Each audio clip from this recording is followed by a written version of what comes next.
28ನೇದು ಕತ್ತು.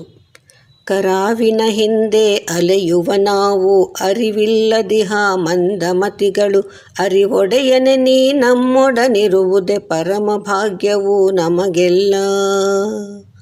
ನಿನ್ನ ಜೊತೆಯಲೇ ನಾವುಣುತಿಹೆವು, ನಿನ್ನನು ಅಗಲಿ ನಾವಿರೆವು, ನಿನ್ನಯ ಸಲಿಗೆಯು ನಮಗಿರಲಾಗಿ, ನಿನ್ನಯ ಕರುಣೆಯು ನಮಗಿಹುದು.